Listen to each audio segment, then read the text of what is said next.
Yes, indeed. Welcome into another episode of Total Hockey Now here on the Total Hockey Now YouTube channel. Back after a week off. I've been itching to get a mock draft going, and no better person to do it with than my man over there at Fuzzy Chris 91, Christopher Merez. Chris, how'd the Alouettes do the last couple of weeks? I haven't been paying attention. Well, they lost their starting quarterback, so he is hurt. They play tomorrow, which is Friday, depending on when you listen to this. So I will be in attendance for that. But so far, not so good, but it could be worse. If that makes any sense. That's it's not great, but it's not terrible. So basically, like every single team that finishes between like I would say 7th and 11th in the East and the West. Like it's not great, but it's also not terrible. Like you're not competing probably to win a Stanley Cup, but you're not terrible enough to win the draft lottery either. Yeah, that's kind of that middle ground that nobody wants to be in. But at least you're having fun on Friday nights over there with the Alouette games. I don't have my next game on the schedule is a Valkyries game, a WNBA game in September, and then once the Sharks get going, we'll be going to those games once those games get finalized. But hey, we're here to talk Western Conference futures today. We're here to talk mock draft number 3 today. We'll do a 12-teamer. Yes, still unfortunately ESPN, but what are you going to do? Yahoo, once they're there, we'll do it. I looked at Fan Tracks unavailable, so our options are limited. Now it is MLB trade deadline day. We are without our line mate at Ant Rivera 86. Please check out the at Subway to Shea podcast for trade deadline coverage, specifically if you're into the Mets as well. I know they've made some moves for their bullpen, and we'll see how things go there. But let's not waste any more time. Let's get right into Western Conference futures here. And, let's start with the long shots. Instead of going division by division, let's just talk about like the bottom tier and then the top tier. We'll divide it into 2 tiers. Let's start with the long shots, and you look at the Central Division and the Pacific Division long shots there. I mean, you can't make an argument for any of those teams to win the division or win their conference, right? Like that's just not happening on any of the. Like Dustin Wolf would have to have a hell of a season for Calgary to do that. Yeah, he would. These are to win the conference. We can just throw those out. There's no reason to expect any of these teams to do so. Those are terrible odds though for Vancouver. 14-1 that's way too much faith in a team that is going to be bad. I don't know how else to put it.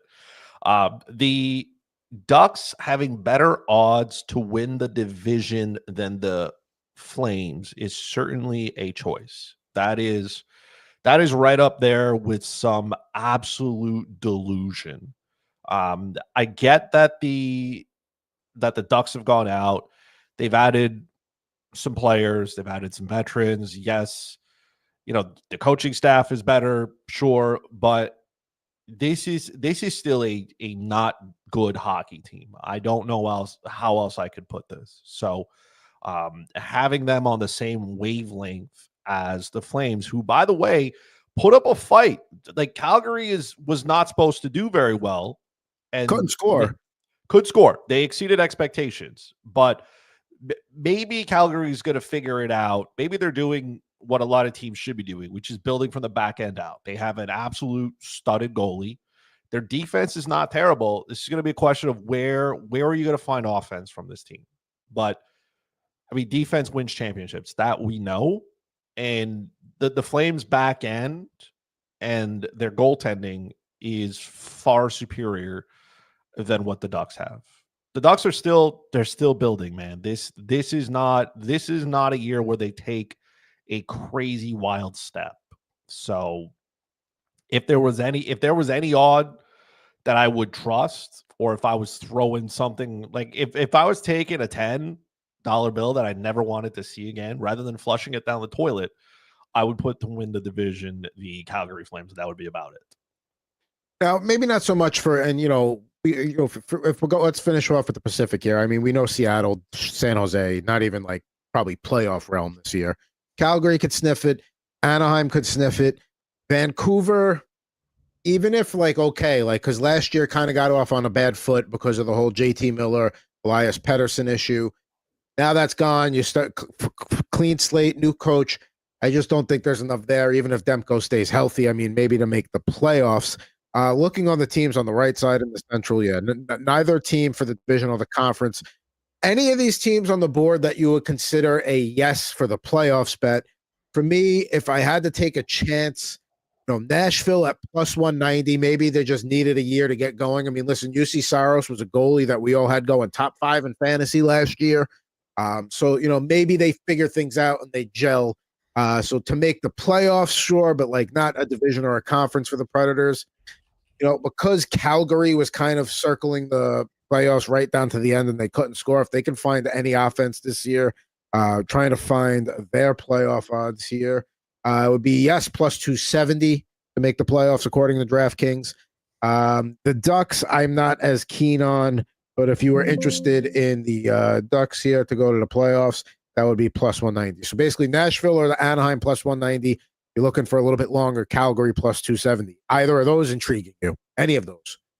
To make the playoffs, I definitely think the Calgary Flames are in the conversation. Again, it's going to come down to where do they find goals, but they finished 5 points behind Edmonton for that third spot in the Pacific Division. So if you're looking at the Flames to take a small step, even if they add, I don't know, 4 more points, that's 100 points. That's usually it's usually good enough to make the playoffs, right? Unfortunately, they got juggernauts in the West. Now, do I think the Los Angeles Kings are going to repeat what they did? Probably not, because they have made some historically terrible signings this offseason. They have added just a ton of age. So I expect them to regress a little bit.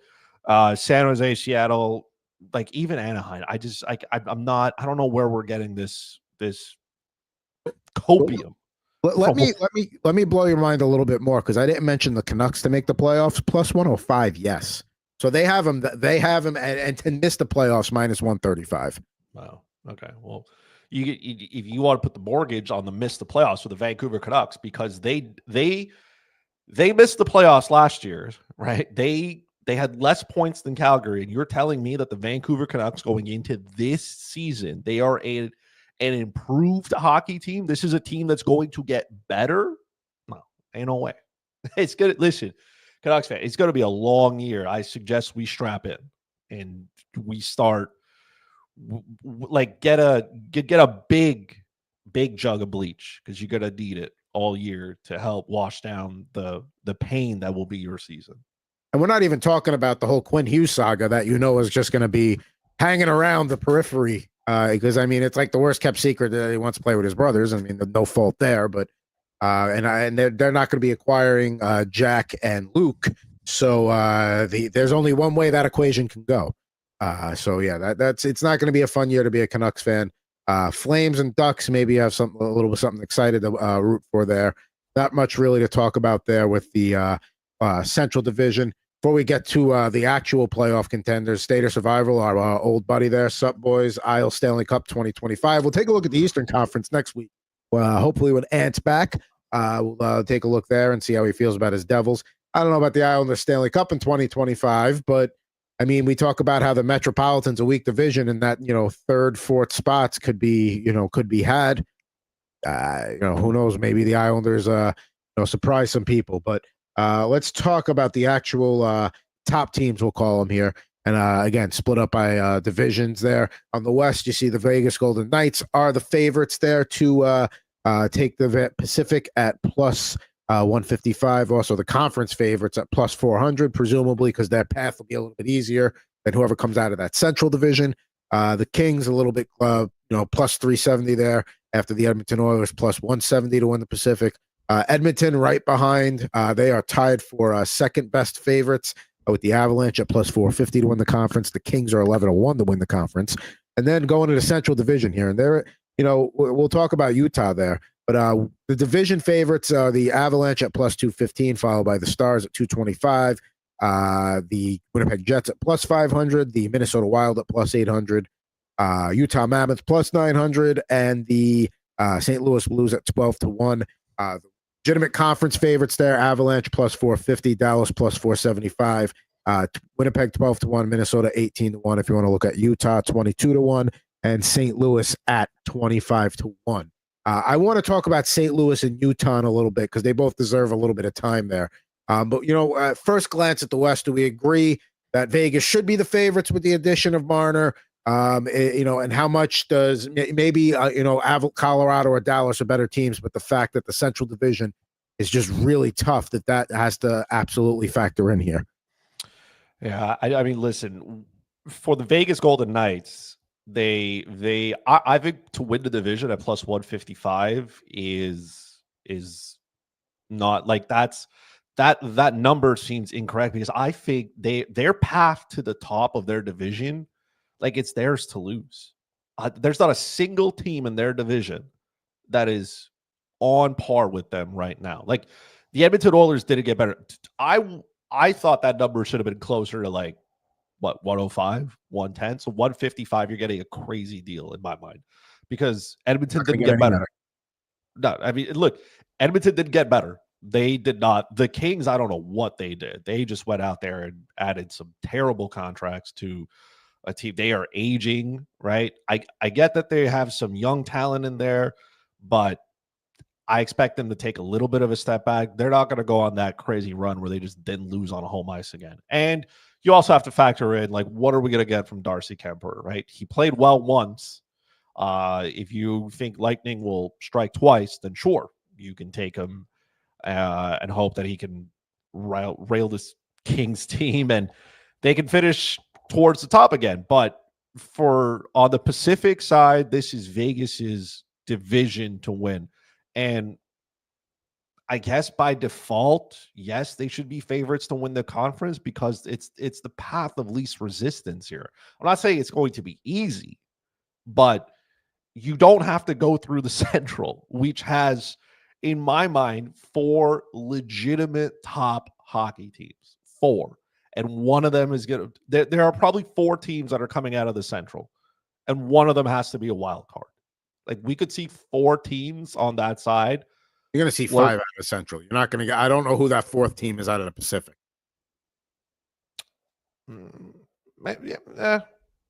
Yeah. That's the thing. And that's not a knock on Calgary because they did play well down the stretch, even if they could score. But I mean, you just look, all right. So like you look at the Pacific Division, Colorado, barring major injuries and just a catastrophe, aren't missing. Same for Dallas. Same for Winnipeg. Minnesota finished where they did with Kaprizov missing a nice chunk of the year. Imagine he stays the whole year. Maybe they could even pass Winnipeg or challenge Dallas or Colorado for second. St. Louis took Winnipeg, all the way to the distance in the first round. Utah got better. I don't know if they got improved enough to the point where they're slight favorites over the Blues. But if that last playoff spot, you told me it's going to be Utah, Calgary, or St. Louis, Utah, Calgary, or Vancouver, let's say, or Anaheim. I'm definitely going to go with St. Louis or Utah of that group. I think Utah has some things still. This is still a very young team. That top 6 though is ridiculous. There's no question they're going to be a fun hockey team to watch. You're going to see them score goals. Now we need to see if they can defend and how good is their goaltending going to be. So I think they're built the flip side of what the Calgary Flames are. So now we're going to have to figure out if they can or cannot get there. The Minnesota Wild to me are the most intriguing team out of it because they were without Joel Eriksson and Kirill Kaprizov for extended periods of time. Now, if they are healthy, maybe they challenge. I think plus 800 is far to win the division. I get what they have to do, but this was a team that was very good on the road last year. They were able to go out and win hockey games, and winning on home ice is important, but going out on the road and having success means you can go into other buildings and come away with wins. If you're a above average team, if you're playing 600 at home and 500 on the road. So I don't know what the Minnesota Wild are going to give us, but I know it's going to be entertaining. So a plus 800, I'll take it. I don't know that they win the conference. That to me, just like it goes through Dallas here. Dallas has gone out and they are built. They are stacked, man. This team has very good defense. Their offensive group is very good. Their goaltending is elite. Um, I don't know if they're going to be able to survive that conference, but at plus 800 for the Wild in a Kirill Kaprizov contract year, let's not forget that. Uh, they have my attention at least. Yes, Kirill Kaprizov contract year. I want to look at the Winnipeg Jets to win the division. I mean, they were the defending division champs last year, and yeah, listen, Colorado was coming into the season in better shape that they came into the season last year. A lot of mid-season upgrades for them. Obviously, Mackenzie Blackwood in net being one of them. Dallas, of course, getting Rantanen at the deadline. So that changes the landscape a little bit. But if Connor Hellebuck is still the regular season dynamo that he's proven to be over the last couple of years, to plus 500 to win the division, why not? To me, if you gun to my head, I would say probably Dallas to win the division, but plus 500 for the defending division champs, where their problems are never in the regular season, it's always in the postseason. To me, that's something to consider. Now, looking at to me, the two teams in the middle, that's where it gets interesting because, like we said, the last playoff spot's going to come down to those two teams for sure. We'll throw Calgary into the mix out west. You said JJ Peterka obviously, makes that Utah top six hum there. The blue line, I think, is it one of the top blue lines in the league? No, but you have Sergachev as your anchor defenseman. They bring Nate Schmidt in as a third pairing defenseman who played, not going to say all important minutes for Florida, but they trusted him when he needed to be out there. So as a third pairing defenseman, I think, they made moves. I think, they bring in Brandon Tanev that, are trying to aim towards making the playoffs this year because, making the playoffs in year two, that's still pretty good. Ask the Kraken. The Kraken haven't really sniffed anything since, but Utah's on a better trajectory than them. So looking at that, again, I don't think they're a division or a conference contender, but when you're talking to miss the playoffs there, to make the playoffs there, minus 125, the Blues minus 115, the miss Utah minus 105, the Blues minus 115. So the people in Vegas right now don't know who that eighth spot is going to, but they assume it's going to be one of those two. Yes. So I agree that St. Louis being a dead split both ways kind of thing, where like Vegas is like, hey, we don't even know, is on par. I think that is fair. For me, Utah, again, I'll repeat it. They're built the inverse of what Calgary is. This is their top six can score goals. Their bottom six can check, make life difficult for everybody else. The problem is a little bit on their defense, right? Yes, they have Mikhail Sergachev. John Marino is there. Who knows what you're going to get out of him? Sean Durzi, healthy, probably helps that blue line a lot. The problem is right, like Ian Cole, Nate Schmidt, Oli Mata, these are probably seventh defensemen on any other hockey team, right? So now you got half of your defense group these are good players that you need to win a Stanley Cup. The problem is they can't be focal points. So they're probably a top four defenseman away from getting something good. Then it comes down to what do you get out of Kirill Vejmelka, right? He is the guy who is there. He's arguably going to play a lot. I don't think they brought in Vanacek, so that to me says that he's probably getting 60 starts minimum. Again, if you're playing like Vejmelka is probably not a 60 start goalie, right? So you need 55. Yeah, which is probably the safe range of what you want to do. I think that if Utah is in a position come trade deadline where they are in the hunt, I think this is a team that probably wants to go out. First of all, they have the ownership to do it. The ownership will gladly open their checkbook and say, hey, let's go out and do what we need to do. We've seen and maybe Utah's not there yet, but we've seen with Vegas, I can't remember a first round pick in Vegas. I can't. I can't think of one. So maybe Utah goes down the same path and says, hey, we'll dangle that first round pick if it can go out and get us somebody that we need. I don't know what type of defenseman will be available at that point come trade deadline, but they are the team that could make a splash and then make this Central Division even more entertaining, right? If they are in a position to make the playoffs, I can see Ryan Smith and the ownership group there saying, hey, we open our wallets, we go out, We get the best player, best defensive player that we can get, ready up this team, because you cannot finish the year with guys like Oli Madden, Ian Cole, and Nate Schmidt being regular players here. If you take this team, let's say, to be a playoff contender, what you do when you get there is important, right? But your top four has to be better. They need somebody to come in, provide them with some stability. Again, Sergachev is probably going to eat up most of the minutes. Same thing with Dursey, but they need to fill out that back end a little bit better. Now, a team we haven't talked about yet is the St. Louis Blues. Made the playoffs last year, got that last spot in the West, gave Winnipeg everything they could in the first round. They bring in Suter from Vancouver, bring in Nick Bjugstad. Jimmy Snuggerud had a big impact on them, for the little bit he got a chance to play with them towards the end of the season. The blue line looks a little thin there, but are they getting? It's not really disrespect because they're not that much behind Utah, but you think they should have better odds than the Mammoth? Because to me, yes, the Mammoth added Peterka, but the Blues, are arguably better than they were last year, and now they're behind Utah. I don't know about that. I do think it's a little bit of I do think it's a little bit disrespectful, but again, how much of the St. Louis Blues is true, right? Are they really a playoff team? I don't know. They went out and they did some things that was important. One, the Cam Fowler trade looks like a win because he came over and was a stud. And I don't expect him to be 82 games of what we saw from playoff Cam Fowler, but I do expect him to play well. Their defensive group is not terrible. Is lacking, but the top four is fine.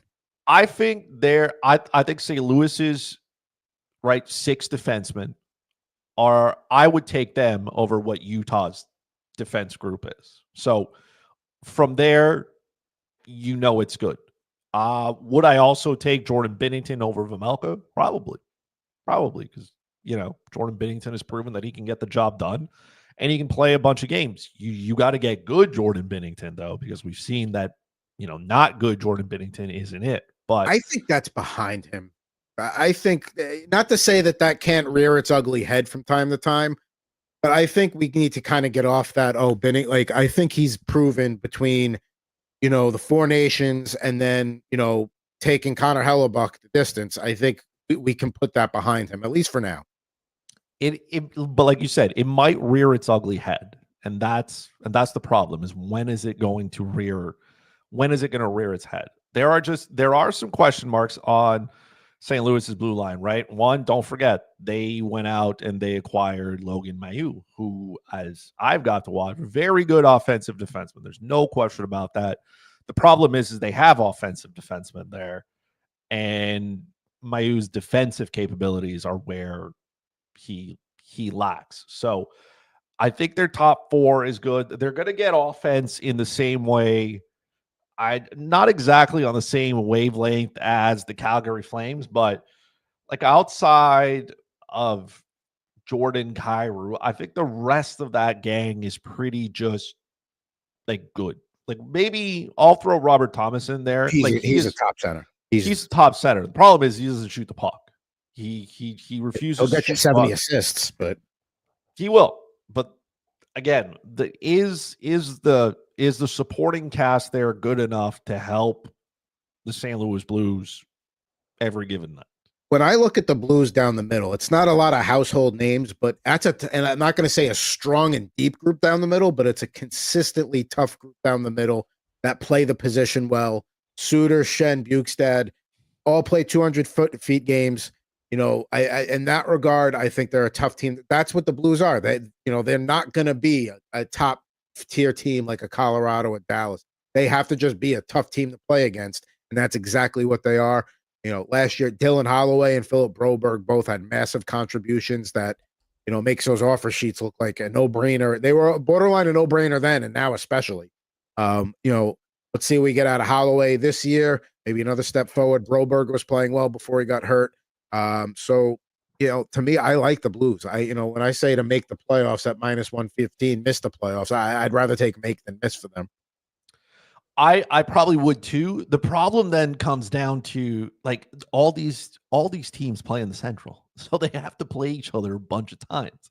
Like St. Louis would have to have, or at least even if they split like their record against, right, like Colorado, Dallas, Winnipeg, Minnesota, right? Like then they got to be better teams than Utah, which I don't know if they are right now. If we're predicting the Nashville Predators to have a resurgence, because again, you don't go out and sign a whole bunch of guys to be mid, right? Like you don't go out and acquire Steven Stamkos and the rest of the gang to be bad. So the problem is their division is just like it's a battle for them every time they got to face a divisional opponent, and you have to be able to beat your division opponents if you want to be able to make the playoffs. But what I think the difference between Utah and St. Louis is Utah is trying to kind of mimic the Colorado Dallas approach. We're like, all right, we're going to have a couple of strong lines and then a couple of shutdown lines. But I think St. Louis is kind of just built from top to bottom. Like, hey, we're just going to be tough SOBs to play against. Yes, there's offensive potential there. Thomas can pass the puck. Kyrou can finish. Holloway can finish.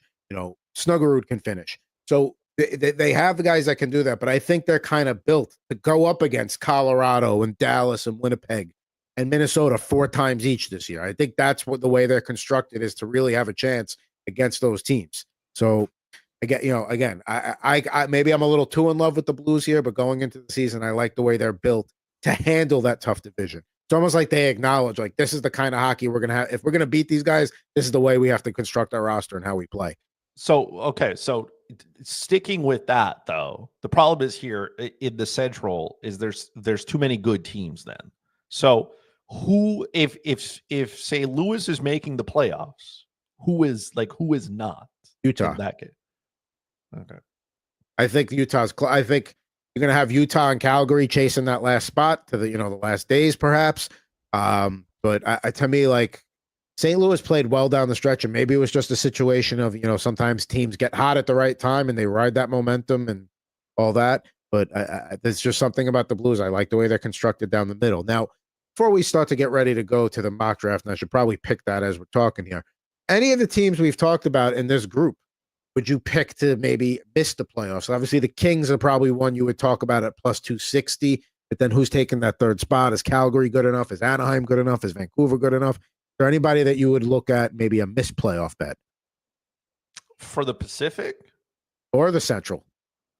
Besides Utah, I mean, we've talked about what Utah and the Blues are. The missed the playoffs, minus 105, minus 115. Maybe a Wild missing the playoffs. I don't know. No. I mean, that's crazy. But I can't see a scenario where those four teams on the right miss the playoffs. I can't see it. Okay. I'm trying, like, again, barring injuries, right? And let's say in this fictitious world, everybody is healthy and they weather the storm and whatnot. Like, I can't see Colorado getting off to an absolutely miserable start like they did last year, right? And Dallas is going to be hard to play with. Yes, Winnipeg lost Nikolai Ehlers, but they didn't even use him correctly. So, like, maybe this just gives a boost to Cole Perfetti. And again, I think Minnesota is just going to be out there just pounding away. This is a good team. This is a really good team. So to miss the playoffs, probably it's probably Utah, and then whatever the Ducks are. The Ducks are, you pound the miss the playoffs. That's it. Because there's 3 teams. That means there's 3 teams out of the. There's really no value there. Okay, there's no value there, which makes sense. Why? Because why would they? But on the Pacific side, I think you and I agree that there's 3 teams coming out of it. Like, that's it. There's 3 teams, and you got to win the division. Like, you have to be a divisional spot to get it. And Vegas has it locked up. We're gonna give Edmonton it because, like, McDavid and Draisaitl are gonna drag this team there no matter what. You got 1 minute to get in the mock draft, by the way. Which one did we pick? It's in the comments. I didn't do a good job. See, I'm thinking about the Minnesota Wild again. That's you. The way I am with the Blues, you are with the Wild. That's probably like our adopted Central teams, I would say, for the season. Are we ready to make that official? Are we going to do it on July 31st? Our adopted teams in that division. are the St. Louis. Mine is the Blues. Yours is the Wild. Yeah, we could very much. Yeah, we could do All that. right, let's do it. WMW Animations checking in. I like the Blues, great coach, and we're on fire when he came in. Yeah, I mean, when Jim Montgomery became available, the Blues wasted no time. They were like, "Yeah, we were going to try the interim thing, but no, goodbye." They literally looked at the guy and went, "Hey, man, like whoever was there before, they looked at it and went, it's not you. It's just that we like this guy a lot better, and we would have taken this guy if he was there. So it's not you, but at the same time, it kind of is." It wasn't you. You didn't do anything wrong. Like you said, it's like You didn't do anything wrong. We just prefer this guy a lot more. so. Yeah, it's sometimes people become available. What are you going to do? So yeah, we're about a minute away from mock draft number 3. We're doing a 12-teamer. Looks like just Chris and I are the only two bodies in the room. I got excited because there was somebody else in here and then they left. That was a bummer. But they're picking 8th. I'm picking 11th, so we'll slow down that back end a little bit. Is this the the draft where I'll be able to get build the team the way you want to build it? Yeah, probably not. It's too early. And yeah, it was St. Louis may have chartered a jet for Jim Montgomery. That might have been like when Metallica replaced Dave Mustaine as the lead guitarist with Kirk Hammett. Dave Mustaine got a bus ticket on a Greyhound across the country, and Kirk Hammett got flown in on out of San Francisco. Probably similar situation there with Jim Montgomery. I just want to know how that conversation went at one point. Just like, hey man, it's really not you. It's just this is the guy we wanted, and he's here. So just come on over. that was a tough one. But I can understand why having like Jim Montgomery there is a good thing. There are lots of positives for Seattle. Dude. I mean, look. Listen, Doug Armstrong doesn't mess around. Doug Armstrong does what he has to do. We got the draft is already kicked off here. Nate McKinnon going first, Matthew Tkachuk second, Connor Hellebuck third. And this is why we don't love ESPN, but we think we could get McDavid fourth, Pasternak fifth, Austin Matthews sixth, Brady Tkachuk seventh. I think Chris has got to do it here, right? Is it Leon or Makar? There we go. He takes his about time. Jake Ottinger goes. Nikita Kucherov goes. Am I really getting Leon Draisaitl at 11th overall? I love these midsummer drafts because it's so much fun. There goes Forsberg and Panarin. I mean, wow. Do I go Nylander? Do I go Draisaitl Nylander build here? I mean, or do I take Mr. Kaprizov and break your heart? You don't want to do that because there's so much talent ahead of them. Fine, like you can if you want. No, I'll take Nylander. That's the right pick there. There goes Celebrini. It's a little high, I think. Second round, Vasilevsky. We know who you're taking. You're getting to do your dream into it. Listen, I spoke it into existence. I'm so happy. This is what an elite start to a draft would look like. Now, just remember, I could have been a real. You could have. Yes, and to be fair, like this probably doesn't happen in a lot of our drafts that we're going to be in. But if I'm assuming that the people that I'm drafting with are not listening to this, are not checking in often. So, and you're back on the clock. You I am. Directions here. I could, but I'm probably gonna go down this path. Again, I'm gonna take a defenseman here. I'm gonna go with Dahlin here. That's your boy. Right. I think third round Dahlin is pretty good. There is another player that I wanted. But I'm gonna wait here. So there's enough defensemen that I feel like I can wait for the turn and get me a little Braden Point here as my third forward. And then there goes Crosby and Stutzel. So yes, I can wait on a defense and I still get a top center there. Question is, am I going Bouchard, Werenski, Hedman, Quinn Hughes? There are so many good defensemen still. This is your fourth pick, and look at the studs. I mean, Quinn Hughes is the pick here, but man, Werenski had a really good year, and I could see him doing that again.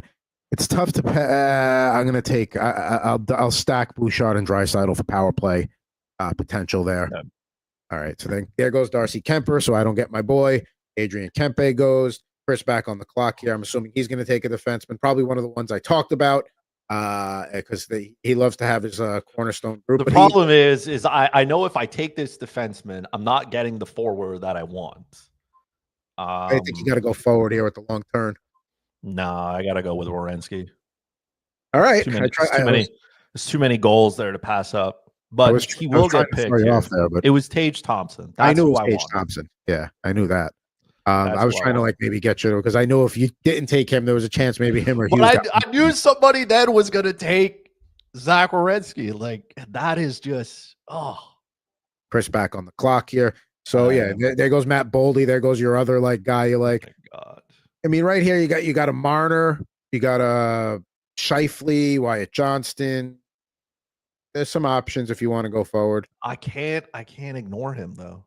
It doesn't make sense. I mean, are you really going to go? Is he going to take your fourth defenseman here? When he's still there. I was trying to hope that. See, the problem is I wanted one of those guys to get back to me, and now none of them have gotten back to me. So, listen, Mitch Marner's still sitting there. I got to take him. That's fair. In hindsight, maybe I don't take Dahlin and I take somebody else, but that's probably Dahlin does so many good things. I don't regret that though. I will say that I don't regret it. So looking at the defensive group here, I feel like I want to take one. Might be a little, I got to look at goalie too. I haven't done that yet. Oh, screw it. I'm going defense. And I'll take Thomas Harley. It's a little early for him, but that's still a good pick.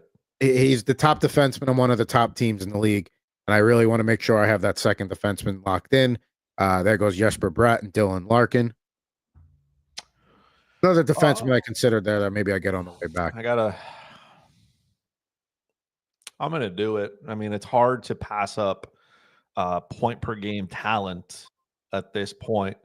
I'm talking about Nick Suzuki. Listen, I know I went with Kirill, and then now it's Nick. It's been a minute. Brett was the best available, and then he went right after my Thomas Harley pick there early in the 6th round. We are now in the 7th round. Anthony Stolars goes with the 2nd pick. Sebastian Aho, Mika Zibanejad. There goes Matvei Mishkov. Probably a little late. Probably slept on him a little bit there, especially in a league where you get goal scoring has value.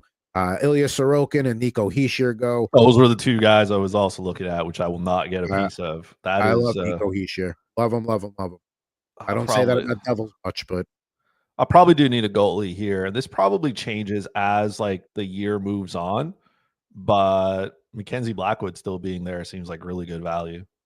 See, I was taking him if you didn't. And what I'm going to do here is to help round out my blue line a little bit, maybe get some value on a bounce back from Adam Fox. Oh my God. Of course. Adam Fox. Now, at a certain point, I got to look at the goalies. I don't think I can wait anymore. I'm a little scared of Logan Thompson, but I think I got to take him here. No, I'm going to grab a goalie at this point. You could. You could also grab Sam Montembeault. Could. All right. Before I wait, I'm going to take Logan Thompson. I'm not going to wait anymore. There goes Lucas Raymond. Which now, when we talked about our goalie handcuffs, which we talked about last week, Charlie Lindgren now becomes vital for me to get. He does. Just absolute full stack Minnesota here. Joel Eriksson can come over as well. And you know what you're getting with him. That's never a bad pick if it's not too early. I hope Minnesota goes down the Colorado path, which is just playing their top studs like 25 minutes a night. There goes Barkov, round 9 pick 2. That's a pretty good value pick there. It's crazy. That's absolutely just blasphemous. There goes Sergachev, so that removes my potential temptation to take him there instead of a forward. So since this is a 12-team league, I need to figure out my goaltending situation before it doesn't rise up. Right. So I don't love it. But I'm going to do it. I'm going to take Sam Montembeault here. All right. So I'm feeling you on the goalies. I agree, but I'm going to go a different direction here. We talked about this guy earlier having a big impact in Utah. I take JJ Peterka there, round 9, pick 11. You have been listening. Listen, we both talk on this. We both talk, we both listen. I'm back on the clock. So listen, I could go goaltender here.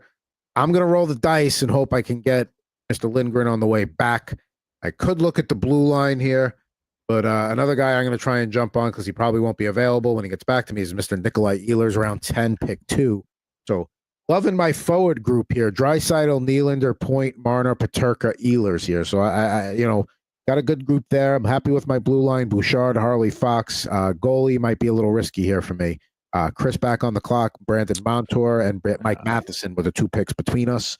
This one was an easy one for me. I don't know why. I mean, I Oh, know yeah, why, but he won't be here like as we get on. But I mean, I have built just an absolute juggernaut of a defense. This isn't how I thought it was going to go, but I'm not disappointed that this is how it went, if it makes sense. Now, let me throw this at you. The Minnesota, now that the Wild are your adopted team, Brock Faber, we thought was going to be the guy last year, run the power play, all that. Did fine. Steve Boyum's going to be the guy that runs the power play now. Are you avoiding Faber as a result of that, knowing that Boyum's probably going to be the power play guy all year? Or you can make your pick first and then answer. But I wouldn't say I'm going to avoid him just because, like, Minnesota's, like, Boyum's a young kid as well. So I think they'll turn to I think they'll turn back to him at some point. I'm going to take here. I need some scoring, so I'm hoping Matthew Nyes lives up to his, I don't know, potential, if you want to call it that. All right, I'm going to do something a little. Hopefully, this works out for me, but I'm going to try and solidify my goaltending here. First, I'm going to grab Mr. Jacob Markstrom because he's going to get wins with the Devils when he plays. And then we talked about the importance of, if I'm going to invest in Logan Thompson, I got to have Charlie Lindgren.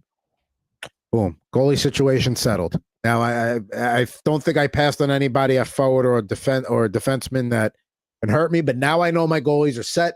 I don't have to look at them. Yes, we talked about Jake Allen being an important handcuff to Markstrom, but I don't think I'm going to have both handcuffs there. I don't think I'm going to have Markstrom and the Devils and the Capitals there. If I'm going to choose to do one, I was already kind of committed to the Capitals there. I'd rather do that one.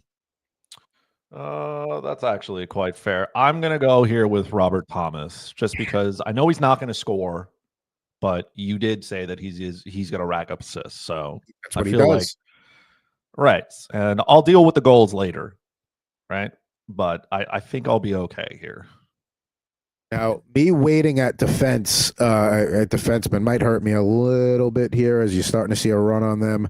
There goes Pionk. There goes Nurse. There goes Parayko. Let's see here. Chris back on the clock. Well, listen, he re-signed there, and someone's got to get, like, they gave him money and they said, hey, welcome back. And as terrible of a year as they may have, someone's going to have to score goals in Vancouver, and I'm going to guess it's Brock Besser. So yeah, at this point, when you're in round 13, I'm fine with that. I like, I've thought about him a couple of times prior, so not the worst move in the world there. Listen, I've been taking this guy in almost every draft just to ride Cale Makar's coattails. Give me Devin Taves. Take that as a 4th defenseman. There goes Dougie Hamilton, Fabian Zetterlund, and I'm back on the clock just like that. I could go D here. There's no forwards I'm looking to really jump on. You know what? I'd rather shore up my blue line here and get a Shea Theodore, get a piece of that Vegas blue line. He's going to be running the top power play. So, or at least my blue line's in good shape now. In the last 4 rounds, I've totally shored up my back end here, the goalies and the defensemen. I'll take another forward because I need players who can find the back of the net. He will be on the top unit in Colorado. So we're going to take Valery Natushkin because we need it. I need someone to find the back of the net or at least rack up some points. Yeah, they're getting to that point in the draft now where you kind of got to like find the 20 goal scorers that you like, 25 goal scorers that maybe have a chance to do a little bit better, because that's where we're at. We're looking at, Will Smith, one of those guys, round 15, pick 2. He goes. Chris back on the clock here. Since then, Riley, Forsling, Omar, Jake Wallman, Tristan Jarry. Jake Wallman could be a sneaky pick there in Edmonton. We're going to be running the 2nd power play unit, and should have at least better plus minus. I know it's not an official. We don't use that stat here on THM, but most leagues do. It's going to be better than it was last year because he spent the bulk of the season in San Jose. So there goes Noah Hannafin, Alex Lafreniere. 15th round for Alex Lafreniere. Crazy. Maybe this is the year he gets some power play time. Please. You know, when in doubt, I like to look for power play points late here. I got to make a decision. You know what? Mikael Granlund. I'm going to take William Eklund here. He's going to be in that Sharks top 6. I like to have one Shark on my team. And if you play in a banger league, he gives you some of those other pieces too. So now I'm back on the clock here, round 16 of 22. I mean, listen, he's playing on the Blues top line. He's going to be the recipient of a lot of those Robert Thomas assists. Give me Pavel Buchnevich. I got listen. They're my team. I got to be represented by them somehow. This might feel a little bit early, but it's never. I mean, what are we? Round 16? 16? Maybe I could wait a little bit, but I'm going to take the future Rookie of the Year winner here. That'll solve a lot of problems. And there it is, folks. At 47:03 mark, he makes his Ivan Demidov Rookie of the Year comment, which, hey, that could be sponsored if somebody wants to get on that because it gets mentioned every week. Keandre Miller, end of round 16. That could be a sneaky pick. All right, here we go. I'm back here.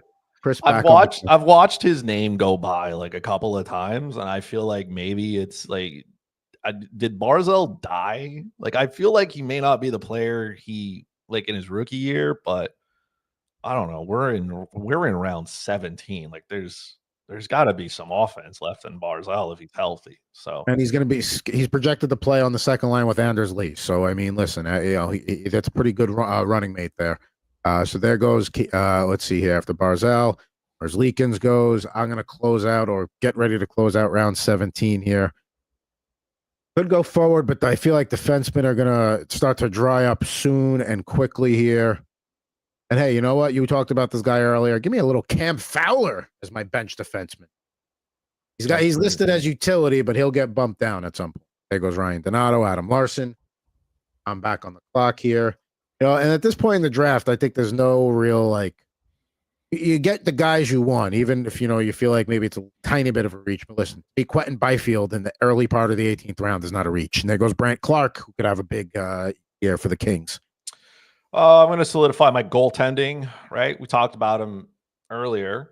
I just think hindsight, I probably do it a little bit differently. But I mean, Vejmelka, if we think that Utah is going to be good, it's unfortunate that he's going to have to go up and play some, he's just going to have to play tough games against tough teams, but he is a clear starter. So I'll take that. And there goes Nugent Hopkins, who I thought about, but I'm like, all right, I got Draisaitl and Bouchard. I don't like, too many of the same team if I can avoid it. And there we go. There goes your boy Slavkovsky. John Gibson's going to start in Detroit. Matthias Michelli, trying to maybe get some hotel riding points there off of Matthews and Nyes. Troy Terry, Matthias Ekholm, Joseph Wall, and Alex Vlasic. Here we go. I made my pick, and then I looked, and I was like, oh, yes, because I forgot this is ESPN. This is who I should have taken probably over Vejmelka, but I'll take 4 goalies because it's a 12-team league, and, you can never have too many because once you get into this range, the waiver wire doesn't have much. Jack Reeves. And there goes Patrick Kane, who I was thinking about taking at that strip point of the draft. I don't want to go goalie there, but you're kind of talking me into taking carrying a 4th goalie. But I need to have another forward here. I don't know. I'm a little shy on Sean Monahan having a year like he had last year. What? Give me Alexi Protas. He had 30 goals last year. Why not? Get a part of the Capitals there. I'm back on the clock. Let's see here. I could do a Jake Allen handcuff. I could look at Yaroslav Askarov, but that's more picking with my heart than picking with my brains. I mean, Jeremy Swayman, 20th round. I'll take that. Maybe he has a resurgence. Maybe he gets traded. I have no problem with taking Sean Monahan, so I'll draft him, assuming he stays healthy. All right, there you go. So we're approaching the last couple of rounds here. in our third mock draft of the summer here on Total Hockey Now. Appreciate everybody that's watching, either live or later on. There we go as we enter round 21 here. Guys moving. There goes Jake Neighbors with the 5th pick, Jackson Blake with the 6th, Tyler Bertuzzi with the 7th. Chris back on the clock here, looking at his roster, thinking he's going to probably grab another defenseman at some point here with one of these last 2 picks. I do, but it's not going to be at this pick. I mean, maybe this is the year. Maybe this is the year. I'll take Cole Perfetti here. It's a lot of maybe this is the year for him, but we'll see. Now, I'm definitely going to go forward here, but this is where you got to scroll through and see if you could try and get somebody that's going to maybe bounce back. I don't love my options here as we get into 10 seconds. In a league where shorthanded points matter, take a little Arturi Lehkonen. Oh, that's fair. Now I'm back on the clock for my last pick, Asa Lindell, Matt Roygo. Are there any defensemen that I wanted? Because defensemen are tougher to grab off waivers at forwards and contribute. I mean, listen, I know it's the Kraken, but Vince Dunn's going to be on the top pairing, top power play unit. Yeah, why not? Let's grab you a little Vince Dunn. There we go. We'll go through my recap in a minute here as Chris makes his last pick. So I'm going to go with the full Minnesota Wild top power play 3-man stack at this point. Why not? Wow. Yeah, listen, with the last pick, why not? And there goes Ryan Hartman. So back-to-back Wild picks there. So Chetkov goes, Tyler Seguin, Justin Falk, William Karlsson, Ivan Barbashev, and Bobby McMahon. So there we go. Let's take a look at my team here on the left first. Let's take a look. Roster round view. All right, perfect. So let's start here. Again, I had my spot where I like to pick on the turn there. Leon Draisaitl. I'm curious if this is going to have the same. I doubt he's going to fall the same way in Yahoo mock drafts, but man, to get him at pick 11, sure. To pair him with William Nylander on the turn, great. Especially in a footwear league where it's not center, left wing, right wing. ESPN is forward defense, sure. Braden Point, it was kind of a value pick there. If he's still sitting there in the third round, end of the third round, I'm happy with my forward group. I grab Evan Bouchard, one of the top fantasy defensemen this year. Mitch Marner, again, I'm really happy with my team. Maybe a little bit of a reach on Harley there, but that's fine because no defensemen get picked until I go and get Adam Fox again. So no foul there. Again, I don't love Logan Thompson. I'm not I think the Capitals take a step back this year, but I mean, 8th round, the way goalies are, like you said, 12-team league, got to do it. JJ Peterka and Nikolai Ehlers, they're good middle forwards for this roster here, behind Marner. And then, I get the handcuff with Lindgren. I focus on the blue line with Devin Taves and Shea Theodore there. The guys I'm not disappointed to have is my 4th and 5th defenseman. Then I got Cam Fowler as a bench defenseman as well there. Very happy with that. In these middle rounds, 15 and 16, you see a lot of the names there. It's kind of just either whatever falls to you or that's the beginning of where you go and get your guys before they're gone. I like being in the Blues top, having a share of the Blues top line there. William Eklund, a little bit of a selfish pick, somebody to root for when I'm watching the Sharks. And then, Byfield, I think, took a lot of steps forward last year. No reason to wait any longer on him there at 18-2. Protests, sure. Top line on the Capitals. Again, going to probably be relied on the score a little bit more this year, especially we can't expect Ovechkin to score at the same clip he did last year. And my last few picks, Swayman, Lehkonen, Dunn. Try to maximize your bench there. That's a very well-rounded roster, I would say. There's no real weakness. One of the summer. It's very well-rounded. There's no real hole to it. It's very well built. I'm a tough out. Yeah. Now as I can see, as somebody who won the inaugural Total Hockey Now fantasy league, I could say, that sounds correct. We take a look at your squad here. I mean, I feel like it's very tough for you to be disappointed because you got your dream build there. Literally all gas, no brakes here. Cale Makar, Kirill Kaprizov off the rip. You can't do it any different. Rasmus Dahlin is fine. Hindsight is because I didn't think I was gonna Like all those, I have 4 defensemen of the first 5 picks. Now that's not how I drew it up, but this is a good lesson to anybody who's doing fantasy hockey drafts, right? Because we're all going to do them at some point. It's not about what your plan is. It's about the value that you find when it's your pick. There's no way I was willing to pass up on Werenski in the 4th round in a 12-team league when he contributed 20-plus goals last year. And there's no way I was going to pass up on Quinn Hughes, who could be a point-per-game defenseman. I can't pass that value up. There is, it doesn't matter what else was in that round. It doesn't matter what else I wanted to do. I probably would have wanted to grab a goalie here. I probably would have wanted maybe to add another, top end goal scorer, but I got the value that was presented and it is upside. At worst, I'll trade one of these defensemen, right? In a real life situation, in a real fantasy hockey league, you can trade with others. If I have all the goods, it means somebody else is poor. Somebody is literally poor. They don't have a top defenseman. I could extort them later on. So that was a great start. I took Nick Suzuki right because I needed some offense here to pair him with Kirill Kaprizov. I think that Suzuki could be a point per game player. I needed a goalie because now we're too late. So Mackenzie Blackwood is breathing. He is going to play in Colorado. Why not? Joel Eriksson Ek, because why not pair him with Kirill Kaprizov? If those two get injured, though, I mean, I could just call it. I can call it a day and move on. Sam Montembeault, I think the Montreal Canadiens take a step. If they do, he is part of it. Lane Hudson, again, I couldn't wait on a defenseman who had 60-plus points last year. Even if he takes a step back and he has 55, that's still really, really good for a defenseman. So I'm not going to pass that up. Now I needed to kind of fill in my forwards here. So Matthew Nyes, top line winger. Robert Thomas, top line center.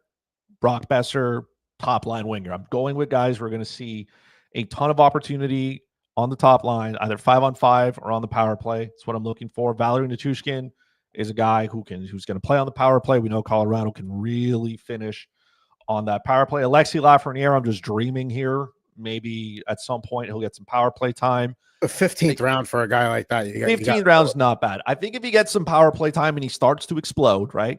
I know he's a former first overall pick. He hasn't been exactly where he needs, but I think he can be a 70-point player. It's a matter of opportunity and consistency here. The Rangers are a good team, so I mean, he can contribute. Ivan Demidov, I mean, it's hard to pass on the guy who's going to win Rookie of the Year. Matthew Barzal is the upside. I don't know what I'm going to get from him. I don't know what I'm going to get from the Islanders, but he has had success before. I'll take it again. Karel Vejmelka, hindsight, if I had done my research correctly, I see Jet Greaves and I take him instead. The reason I didn't want Vejmelka is because I don't he has to play in the gauntlet that is the Central. Right? That is just even if you're taking one of those top end goalies, right? Is it the same thing? I took Mackenzie Blackwood, which I can live with, but now I have 2 goalies, right? Those 2 goalies in the Central, that's just a beating. It's a beating to have to play them. Ideally, I get 1 goalie from the East, 1 goalie from the West. I try to get them on a team that has a easy division, right? Looking at the Pacific, that's where I'm trying to, a guy like Aiden Hill or something that perfect, because you're going to get a lot of bottom feeder teams that you get to play a lot. That's not how it goes. Sean Monahan, I know you had reserves. I didn't, as long as he can stay healthy. Cole Perfetti, top 6 role this year, hopefully. And then Bouillon is, I'm just completing the power play stack here in Minnesota. So, now, big Minnesota Wild fan with this one.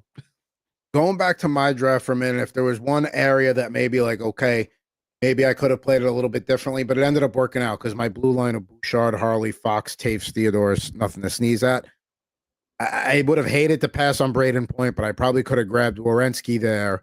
And then, instead of grabbing Bouchard, I would have gotten maybe a Kempe, a Reinhardt. If, Point's still there, maybe one of those guys takes him instead. And then a Reinhardt or a Kempe fall to me.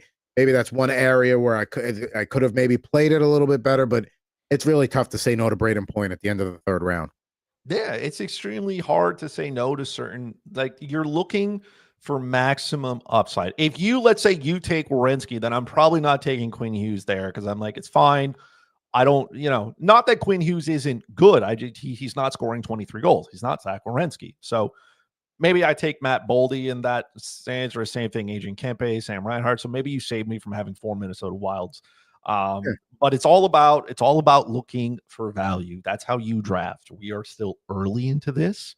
Find the value and then you deal with it later. Don't forget, fantasy hockey is a pie. That the pie doesn't get bigger or smaller. If you corner the market of the pie, it means everybody else is looking. And that's where you start your extortion. That's when you become a good GM and you start, twisting some arms, saying, hey, this is what I want. I have a lot of friends who say I am the worst fantasy GM because I overvalue some of my players too much. Little do they know. Tendency to fall in love with them. It's not about falling in love with them. I know the price that I'm willing to move. Every player on my team is movable. It's just a question of whether you want to pay the price or not. And if you don't want to pay the price, no harm, no foul. We keep going. And sometimes these trades work out because I target the manager who I know didn't have a great draft in that one area, and then I extort him a little bit. That's the way to play it. That's the fun way to handle it. But so both of us happy with our teams today. I think that happened last week is what the last time we were on as well. So 2 weeks in a row, we're both happy. Once Anthony comes back into the equation, somebody's going to be unhappy. That's just how it works. I mean, it was happy, but I feel like we both built. These are, again, these teams will never see daylight. But these teams we picked, though, they were good. I get that there's 10 other robots, but we're sharp guys taking advantage of ESPN's rankings and the ADPs that have not been set yet because all the fantasy hockey players are probably handling fantasy football right now because I'm in a few of those leagues as well. I think I'm on the clock in a sleeper league here. If not yet, I'm on deck. So, yeah, there goes that. Now, here's the good news is we're doing these mock drafts all summer long. Yeah, it's the last day of July, but we still got 4 weeks in August. Do some more mock drafts, or maybe if I'm miscounting, we got 4 Thursdays in August. Still got most of September. We'll do our league draft, that early Thursday in October, and it's gonna be great. It's gonna be we're gonna have another league. We'll invite everybody else back, and we'll see what happens for year 2. Now, Slapshot podcast off for the summer, correct? Off for the summer. My body has to heal. Obviously, doing these are I'm just kidding. They're not taxing. I'm having a blast. But yes, but you can go back and watch some of the old ones. You can go back and watch some of the correct takes that I've made. Obviously, that's it. We'll round up. We'll get the troops. I will be ready early September. I'm not sure if I'm doing it the first week of September. I might just let football go through, and then we get your popcorn, get your beverage, settle in, because that stretch of 6 weeks after that is going to be rocking. Yeah, that September stretch there where it's football and hockey, just worlds are colliding. And if you play fantasy baseball, usually in the baseball playoffs, if you're lucky enough. So if you have that going on, forget about it. But yeah, Slapshot podcast, go back and watch some old stuff there. Subway to Shea podcast with Ant Rivera 86.